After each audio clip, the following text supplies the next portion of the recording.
Sahabat Permata TV yang tercinta, satu lagi kami persembahkan sebuah karya terbaik dari Eza Mintarja, bercerita tentang kisah kehidupan rakyat Jawa di masa lampau, penuh dengan kesederhanaan, nilai-nilai luhur kemanusiaan, keprihatinan, pengkhianatan, ketakutan yang mencekam, kesabaran, kebijaksanaan, cita-cita yang mulia dan cinta anak manusia, diwarnai oleh ambisi-ambisi yang tak terkendali, kekerasan, perampasan hak-hak manusia secara paksa, sehingga kisah ini merupakan ramuan kisah terbaik yang akan memberikan hiburan yang bermanfaat, kepuasan, dan hikmah tiada taranya kepada panjenengan semuanya.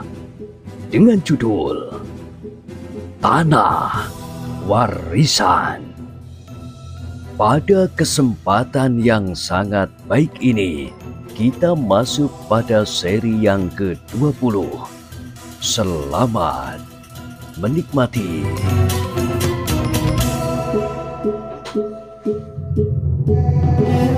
Di akhir kisah sebelumnya disebutkan, beberapa orang yang lain berjalan mondar-mandir tidak menentu. Suwelo berdiri bersandar dinding regol, sedang seorang kawannya yang lain mulai menghitung-hitung buah jambu pada sebatang pohonnya di seberang jalan. Sejenak kemudian mereka serentak berpaling. Ternyata Temunggul telah muncul dari balik pintu regol. Yang pertama-tama ditatapnya adalah wajah Panjang. Sekali lagi ia berkata, "Panjang, lain kali aku minta kau agak berhati-hati. Aku adalah seorang yang tidak berkeberatan untuk dibawa bergurau. Tetapi kau harus dapat menempatkan diri dalam keadaan yang bagaimana dan tentang apa." Panjang yang tidak ingin menjadikan soal itu berkepanjangan, sekali lagi ia berkata, "Baiklah, dan sekarang aku minta maaf untuk yang kedua kalinya. Yang penting bukanlah apakah aku akan memberi maaf itu atau tidak," berkata Temunggul kemudian. "Tetapi apakah kau tidak akan mengulanginya lagi?" Panjang tidak menjawab. Tetapi ia menjadi tidak senang apabila Temunggul masih akan mempersoalkannya terus. Ia sudah minta maaf dan mengakui kesalahannya. Ternyata halaman rumah ini disentuh pun tidak, geram Temunggul kemudian. Panjang masih tetap berdiam diri. "Sekarang marilah kita ke Kademangan. Kita lebih baik melakukan hubungan dahulu dengan Ki Jogoboyo sebelum kita berbuat sesuatu." Tidak seorang pun yang menyahut. Ternyata mereka pun harus pergi ke Kademangan. Dengan demikian menjadi semakin jelas bagi kawan-kawannya bahwa Temunggul hanya sekedar ingin melihat rumah Ratri. Tetapi itu adalah hal yang lumrah. Salah seorang kawannya berbisik kepada Panjang. Panjang pun mengangguk-anggukkan kepalanya. "Temunggul baru tergila-gila kepada gadis itu. Kakakku pun dahulu seperti itu juga ketika ia tergila-gila kepada istrinya itu sebelum kawin. Apapun dilakukannya hanya untuk sekedar melihat istrinya itu. Pada waktu itu sedang menyapu halaman." Panjang tersenyum, kawannya itu pun tersenyum pula. Temunggul bersama-sama dengan beberapa orang kawannya pun kemudian pergi ke Kademangan. Di sepanjang jalan itu, Panjang masih juga berdebar-debar. Ibu Bramanti pasti menunggunya dengan cemas. Karena itu, maka ia bermaksud singgah meskipun hanya sebentar ke rumah Bramanti. Sehingga kemudian Panjang itu berkata kepada Temunggul yang berjalan di paling depan, "Temunggul, aku akan mengambil jalan simpang ini. Aku ingin singgah ke rumah kawanku sebentar. Kemudian aku akan menyusul ke Kademangan. Temunggul berhenti sejenak. Dipandanginya wajah Panjang. Sejenak kemudian ia bertanya, "Kau akan singgah ke rumah siapa?" Panjang menjadi ragu-ragu untuk mengucapkan nama Bramanti. Temunggul dan sebagian kawan-kawannya sama sekali tidak senang mendengar nama itu. Karena itu, maka sekenanya ia berkata, "Aku akan pergi ke rumah Paman Tambi. Aku mendapat pesan dari ayah untuk menemuinya sejenak." "Apakah perlu sekali kau sampaikan pesan itu sekarang? Bukankah aku hanya sekedar singgah sebentar, kemudian aku akan segera menyusulmu?" "Apakah kau menjadi sakit hati, Panjang?" Tiba-tiba Temunggul bertanya. Dada Panjang berdesir, namun ia menjawab, "Kenapa aku menjadi sakit hati? Mungkin kau tidak senang mendengar peringatan-peringatan yang aku berikan itu." Panjang menggelengkan kepalanya. "Tidak, sama sekali tidak." "Kalau kau tidak mau tersinggung, Panjang, kau jangan memulai menyinggung perasaan orang lain."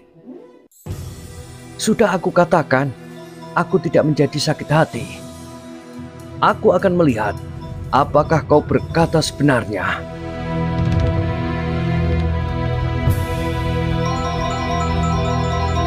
Panjang tidak menyahut, tetapi terasa dadanya sudah mulai bergetar. Bahkan ia bergumam di dalam hatinya, "Aku laki-laki juga seperti kau, Temunggul. Adalah kebetulan sekali kau sekarang menjadi pimpinan anggota pengawal. Tetapi aku belum pernah melihat sejak aku kanak-kanak kau memasuki gelanggang pendadaran. Apalagi harus berkelahi dengan harimau seperti aku dan Swelo, atau menjinakkan kuda liar, sehingga salah seorang dari mereka cacat untuk seumur hidupnya." Karena Panjang tetap berdiam diri, maka Temunggul pun kemudian melanjutkan perjalanannya, diikuti oleh beberapa kawannya. Swelo yang terakhir meninggalkan Panjang berbisik, "Peringatan bagimu, Panjang, agar seterusnya kau berhati-hati bergurau dengan anak itu." Panjang mengangguk-anggukkan kepalanya, tetapi ia tidak menjawab. Sejenak ia masih berdiri memandangi punggung-punggung yang semakin lama semakin jauh. Seperti Temunggul yang menjadi semakin jauh pula dari hatinya. Ketika kawan-kawannya telah berbelok di kelokan jalan, maka Panjang pun melangkahkan kakinya pula, berbelok masuk ke dalam sebuah jalan simpang. Langkahnya pun menjadi semakin lama semakin cepat. Ia ingin segera memberitahukan kepada Ibu Bramanti bahwa ternyata Bramanti tidak ada di bendungan. Sebenarnya Panjang sendiri memang sudah menduga bahwa Bramanti tidak akan pergi ke bendungan. Kalau ia hanya akan sekedar bersembunyi, ia pasti tidak akan meninggalkannya. Tentu Bramanti telah berbuat sesuatu, tetapi sesuatu yang tidak dimengertinya. Ibu Bramanti terkejut mendengar keterangan Panjang bahwa anaknya tidak ada di bendungan.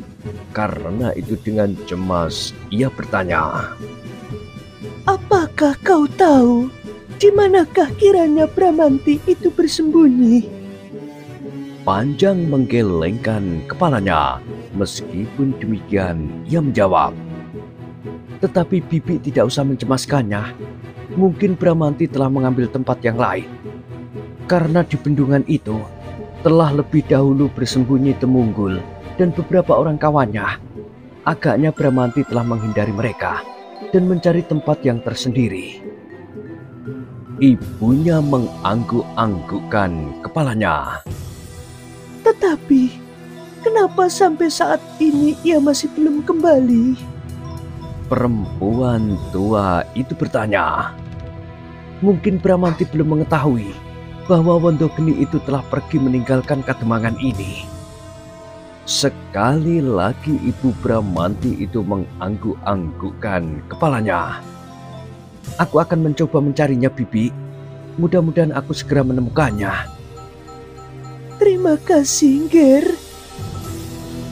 Panjang pun kemudian dengan tergesa-gesa meninggalkan halaman itu. Tetapi ia tidak mencari Bramanti. Ia tahu bahwa ia tidak akan dapat menemukannya. Karena itu, maka ia langsung pergi ke Kademangan, menyusul kawan-kawannya yang telah berjalan lebih dahulu bersama Temunggul.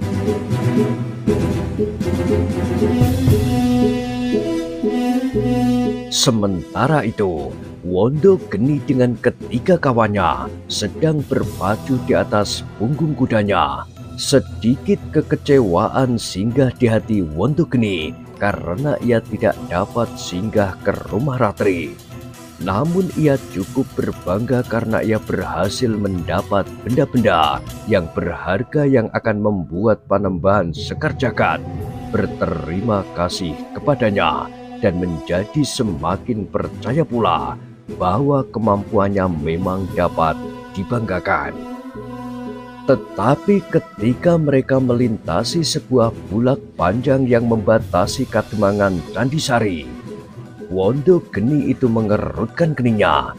Di kejauhan, ia melihat seseorang berdiri tegak di atas tanggul parit yang membujur di sisi jalan yang dilaluinya. Hei, apakah kalian melihat orang yang berdiri itu? Bertanya Wondo Geni. Di ujung pategalan, di atas tanggul? Bertanya salah seorang kawannya. Iya. Kenapa? Apakah ia tidak lari dan bersembunyi atau menghindar jauh-jauh dari jalan ini? Orang itu agaknya sedang menunggu air yang mengaliri sawah di sebelah pategalan itu. Kalau ia tahu bahwa kita yang lewat ini adalah hamba-hamba terpercaya dari Panembahan Sekar Jagad, maka orang itu pasti akan lari terbirit-birit. Wondo Geni mengangguk-anggukkan kepalanya, bahkan kemudian ia tertawa. Aku akan mengatakan kepadanya bahwa aku adalah Wondo Geni, utusan Panembahan Sekar Jagad. Nah, mari kita bertaruh. Apa yang akan dilakukan? Ia akan menjadi pucat, menggigil dan ketakutan. Nah, kau akan bertaruh berapa? Kau harus menebak lain, sahut Wondo Geni. Aku sudah berpikir demikian. Bahkan ia akan menjadi pingsan. Ah, jangan mau menang sendiri. Aku mengucapkannya lebih dahulu. Wondo Geni tidak menyahut, tetapi ia tertawa. Katanya,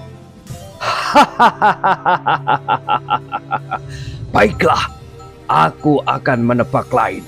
Orang itu akan menyumpah-nyumpah dan menantang kita berkelahi. Apa taruhannya? Kepala. Kepala siapa? Kawannya terkejut. Kepala orang itu. Habis kepala siapa? Kalau aku kalah, akulah yang memenggalnya dan memberikan kepadamu. Tetapi kalau kau yang salah tebak, kau yang akan memenggal dan memberikannya kepadaku. Kawannya menarik nafas dalam-dalam. Baik, katanya sambil memilin kumisnya. Tetapi agaknya kawan-kawannya yang lain hampir tidak menaruh perhatian kepada taruhan yang gila itu. Kau tidak ikut bertaruh? Bertanya Wondo Geni. Selain kepalanya, tidak ada lagi yang berharga pada orang itu. Jawab salah seorang daripadanya. Sekali lagi Wondo Geni tertawa sambil melejut kudanya. Ia berdesis. Aku ingin segera tahu siapakah orang yang gila itu. Semakin dekat mereka dengan orang yang berdiri di atas tanggul itu, semakin jelas pada mereka bahwa orang itu sedang memperhatikan aliran air pada parit di sisi jalan, sehingga orang itu sama sekali tidak memperhatikan kedatangan Wondogeni dengan kawan-kawannya. Orang itu berpaling ketika Wondogeni dengan kawan-kawannya itu berhenti di belakangnya.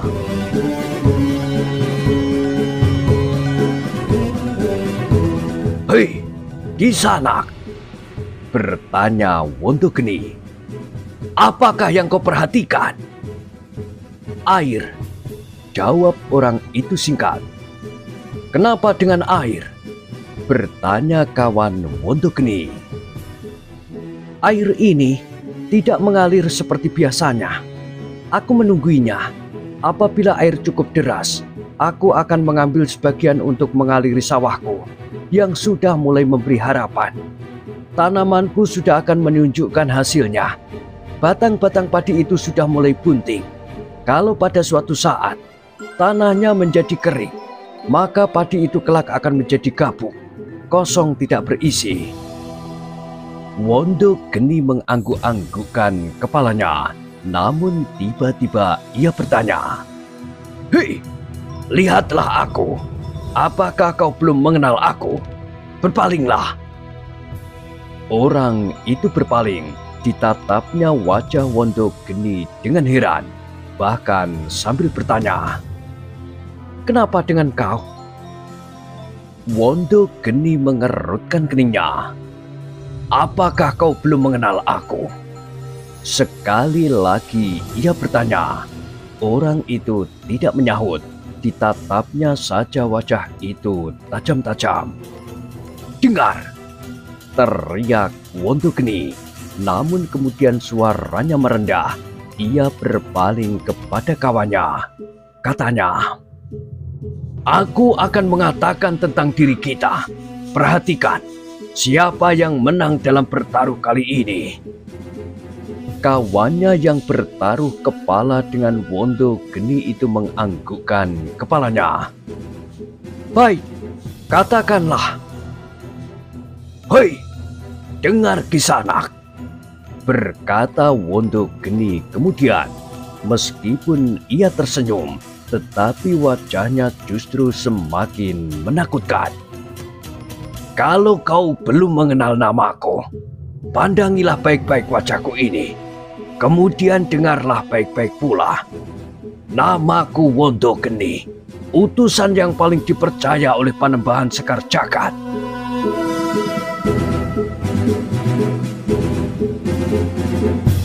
Orang yang mendengar pengakuan Wondogeni itu mengerutkan keningnya, namun sama sekali tidak terduga-duga bahwa orang itu justru tersenyum. Katanya kemudian, "Senang sekali bertemu dengan kalian." Wondogeni hampir tidak percaya atas matanya sendiri, seakan-akan ia tiba-tiba saja terlempar ke dalam suatu mimpi.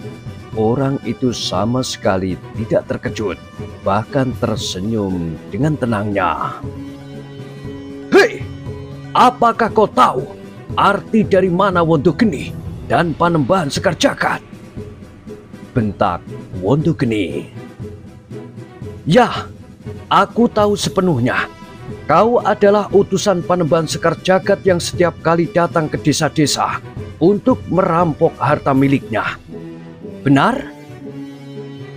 Wondogeni menggeram dan tiba-tiba saja tanpa sesadarnya ia bertanya, "Siapakah kau, hei? Siapa?"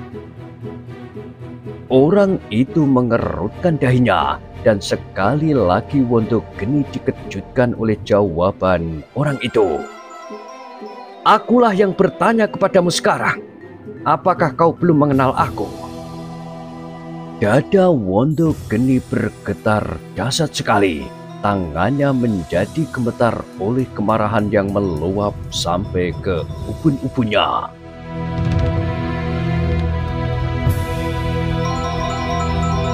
"Sebut namamu atau gelarmu. atau ciri-ciri pengenalmu yang lain, supaya segera aku tahu dengan siapa aku berhadapan. Bahkan kita pernah bertemu. Itulah sebabnya aku tidak menjawab pertanyaanmu, apakah aku mengenalmu. Semula aku memang agak ragu-ragu karena kita bertemu di malam hari. Tetapi kau sendiri sudah mengaku bahwa kau bernama Wondogeni, utusan Panembahan Sekar Jagad. Cukup! Potong Wondogeni sambil berteriak. Sebut namamu. Aku tidak mau mendengar kau sesorah. Baiklah, namaku Putut Sabuk Tampar, utusan Resi Panji Sekar dari Pliritan. Kau ingat?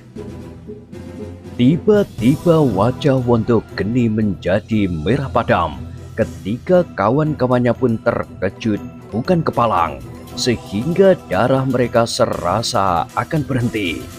Dengan demikian maka sejenak justru mereka membeku di tempatnya, di atas punggung kudanya. Hei, kenapa kalian mematung? Bertanya Putut Sabuk Tampar sambil tersenyum. Sudah aku katakan, kita bertemu di malam hari. Mungkin saat itu kau tidak dapat mengenal aku dengan baik. Demikian pula aku. Sekarang marilah kita saling mencamkan wajah kita masing-masing. Persetan! Wondogeni ternyata sudah tidak dapat menahan diri lagi. Ia tahu benar bahwa Putut Sabuk Tampar bukanlah sejajar dengan para pengawal Kadembangan Candisari. Itulah sebabnya maka ia tidak dapat mengabaikannya.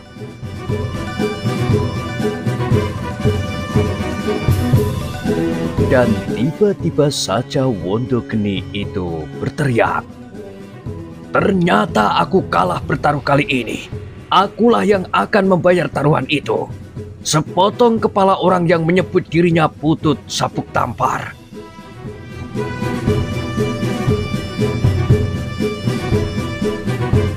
Wondogeni tidak menunggu kata-katanya lenyap dari udara. Secepat kilat ia menghentikan kendali kudanya, menerjang Putut Sabuk Tampar yang masih berdiri dengan tenangnya di atas tanggul. Tetapi ternyata Putut itu benar-benar lincah ketika Wondogeni menyambarnya, bahkan dengan ujung senjatanya yang telah tergenggam di tangan. Orang yang menyebut dirinya Putut Sabuk Tampar itu dengan lincahnya meloncat menghindar. Namun seakan-akan tidak diketahui bagaimana hal itu dapat terjadi. Putut Sabuk Tampar telah menyerang salah seorang kawan Wondogeni yang masih duduk terheran-heran. Serangan yang tidak terduga-duga itu tidak dapat dielakkannya. Kudanya pun sama sekali tidak beranjak dari tempatnya. Namun tiba-tiba saja ia menyadari dirinya yang telah terpelanting jatuh. Demikian kerasnya ia terbanting, sehingga terasa sakit yang amat sangat telah menyengat punggungnya. Ternyata tulang belakangnya telah menjadi cedera karenanya, sehingga dengan demikian ia sama sekali tidak dapat bangun lagi, kecuali berguling sekali dua kali menepi sambil menyeringai menahan sakit. Namun yang lebih sakit lagi adalah hatinya ketika ia melihat orang yang menyebut dirinya Putut Sabuk Tampar itu telah berada di punggung kudanya sambil menggenggam senjatanya.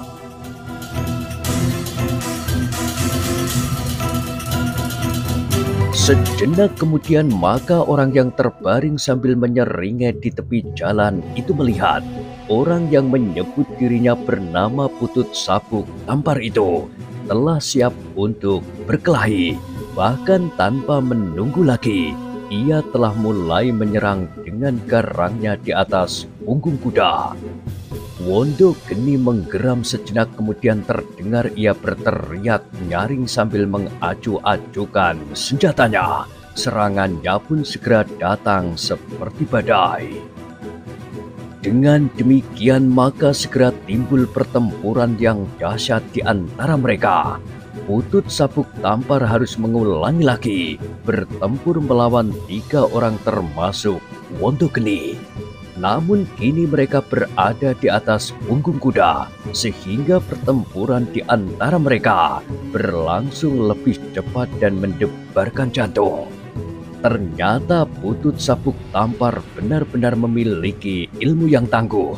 Meskipun ia harus bertempur melawan 3 orang kepercayaan Panembahan Sekar Jagad, namun ia sama sekali tidak terdesak. Bahkan setiap kali ia berhasil mengejutkan lawan-lawannya dengan gerakan-gerakan yang tidak terduga-duga. Dengan tangkasnya ia menguasai kudanya sekaligus menguasai senjata di tangan kanannya. Setiap kali senjata itu menyambar-nyambar hampir tidak dapat terhindarkan lagi.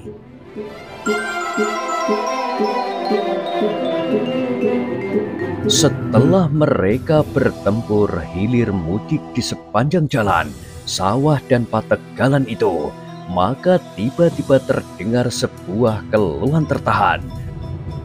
Ternyata senjata Putut Sabuk Tampar telah menyambar lengan salah seorang kawan Wondogeni. Hampir saja ia terpelanting dari kudanya, namun dengan susah payah ia berhasil memperbaiki keseimbangannya. Namun tangan kanannya seakan-akan telah menjadi lumpuh dan senjatanya pun telah terpelanting jatuh. Wondogeni kini masih harus bertahan bersama seorang kawannya, namun ia sudah merasa bahwa ia tidak akan mampu melawan orang yang bernama Putut Sabuk Tampar itu. Karena itu, seperti yang pernah dilakukannya, maka jalan yang paling baik adalah melarikan dirinya. Tetapi ia harus mendapat kesempatan, sementara kawannya yang terluka itu menjadi semakin lama semakin lemah. Akhirnya datang juga giliran bagi kawannya yang seorang lagi. Putut Sabuk Tampar sendiri tidak akan dapat menguasai senjatanya seperti yang dikehendakinya karena pengaruh gerak kuda dan gerak lawannya sendiri. Karena itu, ketika ia menjulurkan senjatanya, tiba-tiba saja senjata itu telah terhunjam ke dalam dada lawannya itu. Ia hanya mendengar pekik yang tinggi, namun kemudian suaranya hilang untuk selama-lamanya. Saat yang demikian itu ternyata dapat dimanfaatkan oleh Wondogeni sebaik-baiknya selagi Putut Sabuk Tampar merenungi lawannya yang terbunuh itu. Wondogeni melarikan kudanya seperti angin meninggalkan gelanggang, disusul oleh seorang kawannya yang terluka pada lengannya dan yang telah menjadi semakin lemah. Tetapi ia masih mampu melarikan diri di atas punggung kuda. Namun yang 2 di antara mereka masih tinggal di tempatnya, yang seorang sudah tidak bernyawa. Sedang yang seorang menyeringai menahan sakit yang hampir tidak tertanggungkan lagi.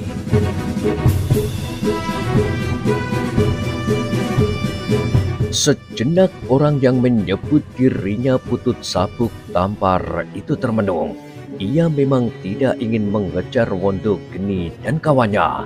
Dibiarkannya mereka hidup supaya Panembahan Sekar Jagad mendengar apa yang telah terjadi. Ia mengharap bahwa pada suatu saat ia tidak hanya sekedar melayani Wondogeni, tetapi ia ingin bertemu langsung dengan Panembahan Sekar Jagad. Meskipun demikian, ia masih meragukan kemampuan orang-orang Kademangan Candisari. Kalau pada saat yang ditunggu itu datang, sedang orang-orang Candisari masih saja tidur nyenyak, maka Kademangan itu memang benar-benar akan tertimpa bencana. Itulah sebabnya ia telah mengambil kebijaksanaan melawan Wondogeni di tengah-tengah bulak di ujung Kademangan itu. Dengan demikian maka kesalahan yang terbesar tidak akan ditimpakan kepada Kademangan Candisari. Namun pada itu, selagi ia masih termangu-mangu di atas punggung kudanya, orang yang menyebut dirinya Putut Sabuk Tampar itu mendengar derap seekor kuda. Ketika ia mengangkat wajahnya, dilihatnya seekor kuda berpacu ke arahnya. Sejenak orang yang bernama Putut Sabuk Tampar itu termangu-mangu, namun sejenak kemudian ia menjadi berdebar-debar. Tanpa sesadarnya, bibirnya bergerak dan menyebut suatu nama. Apakah benar itu Kitambi? Apa maksudnya? Dan apakah kepentingannya? Tetapi Putut Sabuk Tampar ternyata tidak ingin bertemu dengan Kitambi yang memacu kudanya. Karena itu, maka orang yang menyebut dirinya Putut Sabuk Tampar itu pun kemudian melarikan kudanya pula. Dengan tergesa-gesa, ia memutar kudanya dan membawanya masuk ke pategalan dan hilang di balik rimbunya dedaunan. Diselusurinya jalan setapak di tengah-tengah pategalan itu sekedar untuk menghindarkan diri dari orang yang bernama Kitambi. Bukan karena tidak berani melawannya dalam perkelahian, namun ia merasa bahwa belum saatnya ia berhadapan wajah dengan orang-orang Kademangan Candisari, termasuk Kitambi. Kitambi sendiri terkejut ketika ia melihat beberapa ekor kuda tersebar di tengah jalan. Segera ia mengetahui bahwa telah terjadi perkelahian di antara mereka. Ketika ia melihat apa yang terjadi di kejauhan, perkelahian agaknya sudah selesai dan dua orang di antara mereka melarikan diri. Tetapi yang paling mengejutkan bahwa salah seorang dari mereka agaknya telah dikenalnya.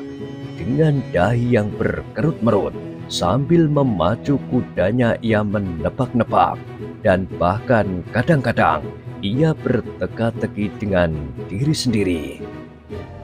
Benarkah? Tetapi orang itu seakan-akan telah melarikan diri melihat kehadirannya. Namun justru dengan demikian, dugaannya menjadi semakin kuat. Orang itu memang pernah dikenalnya. Ketika Kitambi sampai ke tempat perkelahian itu, ia tinggal melihat seorang yang telah mati terbunuh dan yang seorang lagi masih merintih kesakitan. Perlahan-lahan ia turun dari kudanya dan mendekati orang yang sedang terluka itu. Apakah yang terjadi? Ia bertanya. Dan siapakah kau? Orang yang terluka itu menahan perasaan sakit di punggungnya sambil memejamkan matanya. Perlahan-lahan terdengar ia berdesis. Oh, punggungku. Mungkin tulang punggungku patah ketika aku terjatuh dari kuda tanpa dapat menempatkan diri. Dorongan tangannya ternyata terlampau kuat dan aku terpelanting. Dorongan tangan siapa yang kau maksud? Bertanya Kitambi. Putut Sabuk Tampar. Siapakah Putut Sabuk Tampar itu? Iya, baru saja pergi membawa kudaku. Kitambi mengerutkan keningnya. Kini ia berjongkok dekat-dekat dari orang yang terluka itu. Siapa kau? Orang itu berpikir sejenak. Tiba-tiba tumbuh niat untuk mendapat pertolongan karena pengaruh nama Panembahan Sekar Jagad. Maka jawabnya, aku adalah utusan Panembahan Sekar Jagad. Oh, Kitambi mengangguk-anggukkan kepalanya. Katanya, jadi kau bertemu dengan lawan lamamu. Bukankah kau pernah bertemu dengan Putut Sabuk Tampar pada suatu malam ketika seorang yang bernama Wondogeni ingin merampas seorang gadis dari Kademangan Candisari? Nah, Apakah pada malam itu kau ikut serta pula bersamanya? Ya, ya, aku ikut serta bersama mereka. Kawanku yang terbunuh itu pun ikut pula. Sedang kawanku yang lain, yang terluka, tetapi masih sempat melarikan dirinya, adalah salah seorang dari kami yang terluka pada waktu itu. Oh, Kitambi masih mengangguk-anggukkan kepalanya. Sejenak ia diam merenung apakah yang sebaiknya dilakukannya. Perlahan-lahan ia berdiri, dilihatnya pula orang yang terbunuh. Ia menjadi ragu-ragu sejenak. Sekali-kali ia mendengar orang yang terluka itu mengeluh. Kadang-kadang ia mengatupkan giginya rapat-rapat. Agaknya punggungnya benar-benar telah patah.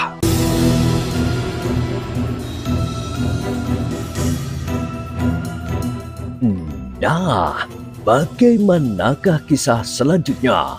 Silahkan ikuti terus. Kisah Tanah Warisan pada kesempatan berikutnya. Sampai jumpa.